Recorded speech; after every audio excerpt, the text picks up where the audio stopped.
O Grêmio venceu aqui na Arena no primeiro encontro da semifinal do Campeonato Gaúcho com uma atuação consistente, digna de dar orgulho ao seu torcedor e dar boas expectativas. Mas é verdade que o jogo foi manchado por uma arbitragem terrível, que prejudicou o time treinado por Quinteiros. E a gente precisa falar sobre tudo isso depois da vinheta.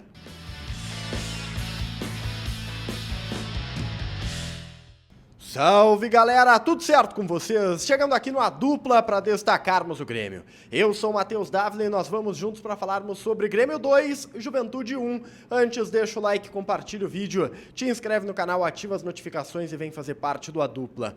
Eu falo aqui da Arena, onde o Grêmio venceu, acabou de vencer a equipe do Juventude pelo placar de 2-1, em um bom jogo do Grêmio. É preciso falar sobre isso, porque aquele duelo contra o São Raimundo na Copa do Brasil deixou muitas dúvidas, né? O Grêmio jogou muito mal e se estabeleceu uma nuvem de desconfiança aqui no bairro Humaitá.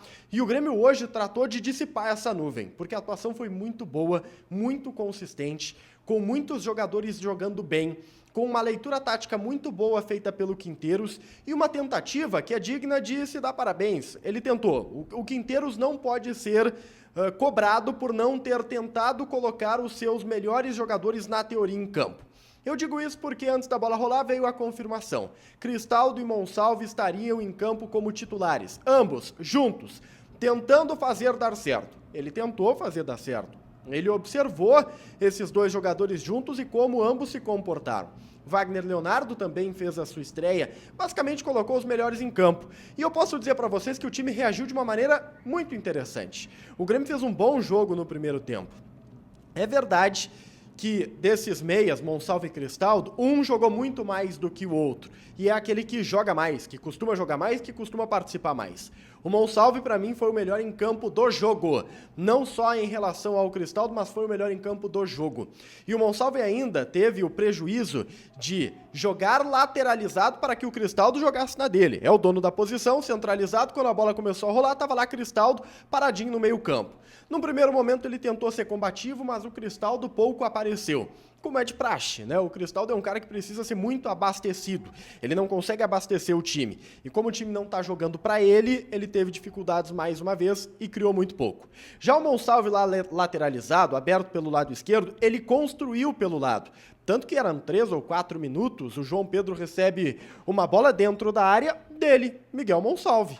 Jogando aberto, armando, e não foi só uma, foram duas ou três jogadas assim, logo no primeiro tempo, do Monsalve armando pelo lado, tá? Ele participou muito mais, mas armando, criando oportunidades de finalização ou de uma jogada um pouco mais avançada, o Monsalve fez isso pelo lado esquerdo, ou seja, deslocado. O Quinteiros viu isso e até buscou uma correção, né, dessa ausência de um camisa 10 ao puxar o Monsalve no segundo tempo para dentro, onde ele rendeu e rendeu muito, né? Acho que essa discussão Monsalve e Cristaldo pode terminar nas próximas horas pela atuação aqui da Arena do Cristaldo e do Monsalve.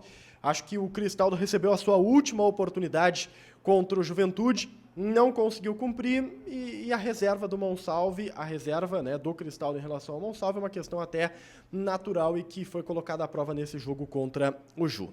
Mas o Grêmio jogou muito bem, tá?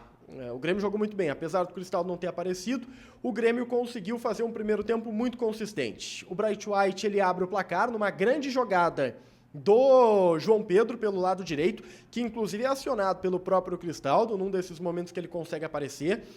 Pelo lado direito, o João Pedro ele faz uma finta, um drible, cruza para o Bright White abrir o placar logo cedinho aos 13 minutos. É preciso dizer, tá? O Grêmio estava muito mordedor, muito brigador. Isso é um ponto positivo.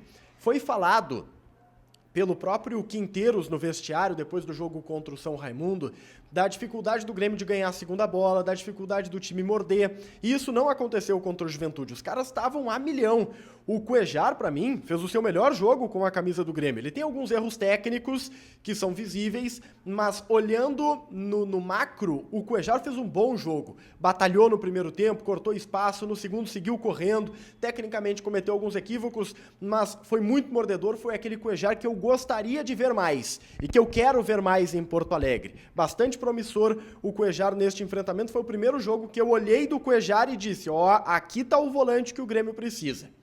Só que aí entra o ponto, né? Foi aos 28 minutos. Só que aos 28 minutos o árbitro estraga o jogo. e ele estraga o jogo, e pode ter estragado a eliminatória. Digo isso porque aos 28 minutos, Miguel Monsalve dentro da área é derrubado. Num pênalti claríssimo, né? Se você viu as imagens, você não discute. Foi muito pênalti. Foi muito pênalti. Todo mundo no estádio viu que foi pênalti. Ninguém precisou do VAR. O Jonathan Pinheiro não viu no campo, o árbitro do jogo. Ele não viu no campo, né? Deveria ter visto, porque foi muito pênalti. Eu aqui da cabine vi. Mas ele não viu no campo. Só que o VAR tem... O árbitro do campo, melhor dizendo, tem o VAR. O VAR tem o recurso para salvar o juiz. E não salvou. E o nome do VAR é o Douglas Schoenberg da Silva. O Douglas, ele tinha uma missão. E era uma missão muito simples. Olhar um lance de um contato dentro da área e dizer, Jonathan, professor, vem aqui dar uma espiadinha. Se ele, Douglas, achou que não foi pênalti, tudo bem, direito dele, loucura dele, tinha que, né, refazer o curso aí de arbitragem. Mas ele, ao ver um contato em um jogo de semifinal de Campeonato Gaúcho, ele tem o dever de chamar a arbitragem principal, a do campo. E ele não o fez. Ele não fez. Cara, ele tinha só que fazer o básico, que é, com o perdão das palavras, tirar do rabo dele e deixar a responsabilidade no juiz principal, que é o juiz do campo. E ele não fez isso. E ao não fazer, um pênalti claríssimo foi sonegado ao Grêmio. Seria 2-0. E 2-0, amigos, seria outro jogo. Um jogo completamente diferente desse que a gente assistiu aqui. O juiz não marcou um pênalti escandaloso. E o resultado disso é que, 4 minutos depois, o Juventude empata num buraco no sistema defensivo do Grêmio. O Grêmio murchou depois do pênalti não marcado. O Grêmio parou de jogar e essa pausa ela durou até o final do primeiro tempo. O Grêmio sentiu, a arena sentiu, o estádio sentiu, todo mundo meio que desistiu, porque foi um pênalti tão escandaloso que eu acho que todo mundo ficou tipo, tá, não tem como ganhar isso aqui não vai dar, com essa arbitragem aqui não vai dar. E aí eu volto a dizer algo que nós já conversamos aqui. Eu não acredito em conspiração. O problema é que os árbitros são tão ruins que eles alimentam a conspiração, que eles dão crédito a teorias conspiratórias, só que eles são ruins. Eles não estão roubando, eles são muito ruins. A arbitragem de hoje foi terrível. Só que essa incapacidade de apitar dá crédito à conspiração de roubo, de roubo no sentido futebolístico, tá? De favorecimento. De favorecimento. Então, assim, gente, os caras não estão aqui roubando. Eles só são incompetentes no que fazem. Tá? Acho que a gente tem que tirar esse termo. Pô, estão roubando para um lado, estão roubando para um outro. Mesmo que seja futebolístico. Não, os caras são muito ruins. E o presidente Luciano Oxman da Federação Gaúcha de Futebol precisa fazer alguma coisa com a arbitragem. Ele gastou um monte em VAR. E o VAR não foi utilizado num lance capital numa semifinal de Campeonato Gaúcho. O jogo ele é estragado, né, pelo lance ali do VAR. O Juventude empata. Eu pensei que o Grêmio desmoronaria. O Grêmio, ele, de alguma maneira, desmorona no primeiro tempo, não consegue mais reagir. E no intervalo, o Quinteiros ele foi muito feliz quando ele tira o Cristaldo e coloca o Amuso. Pelo lado, o Amuso participou do jogo. O Cristaldo não estava participando, o Amuso participou do jogo. E participou bem participado, diga-se de passagem. Porque aos 6 minutos do segundo tempo, o Monsalve já por dentro, na dele, puxa um contra-ataque, segura no momento perfeito para lançar o Amuso pelo lado esquerdo. O Amuso encontra o Kiki Oliveira, que faz o 2-1. Aliás, belo passe do Amuso para o Kiki Oliveira de 3 dedos. Né? Eu não entendi depois por que o Monsalve foi sacado. O Monsalve ele é substituído aos 29 minutos. Eu não sei se ele sentiu alguma coisa, não sei. O Quinteiros ele bota o Edenilson, uma substituição que não fez sentido na minha cabeça. O Grêmio perde criatividade, o Grêmio começa a sentar em cima do 2-1, sendo que poderia tentar buscar esse terceiro para ter uma volta mais tranquila lá em Caxias do Sul.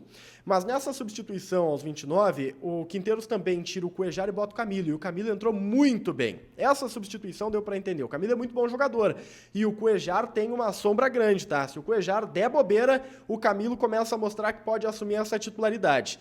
Tanto que o Camilo ele rouba uma bola aos 37 do segundo tempo e lança a jogada para se desenrolar com o Kiki, que toca para o Edenilson, que faz um gol, que seria o 3-1, que mataria talvez a eliminatória, mas o árbitro de vídeo chamou. Como tem que chamar. O árbitro de vídeo chamou porque ele viu algo no lance, uma pancada do Camilo no momento do desarme. O Jonathan Pinheiro vai lá, olha o lance e anula o gol. Muito bom. É esse o protocolo. Viu? Chama. Diferente do que ele fez no primeiro tempo na penalidade, onde ele viu e não chamou. O gol anulado do Grêmio não é problema. O problema é o pênalti não marcado. Este é o problema. No finalzinho do jogo, o Bright White ainda bota uma bola na trave, mas o Grêmio se comportou bem. Torcedor, o Grêmio se comportou bem, o Grêmio jogou muito bem, individualidades foram bem. É até difícil eleger o melhor em campo. Para mim foi o Miguel Monsalve, mas é importante dizer que o Vilhaçante jogou muito bem, que o João Pedro teve uma grande participação. Gostei da estreia do Wagner Leonardo, né? Eu gostei do jogo do Cuejar, gostei do Camilo entrando, gostei do Amuso ainda desembocado, muito do Kiki Oliveira, titularíssimo desse time do Grêmio, né? Então a gente tem coisas positivas a dizer aqui.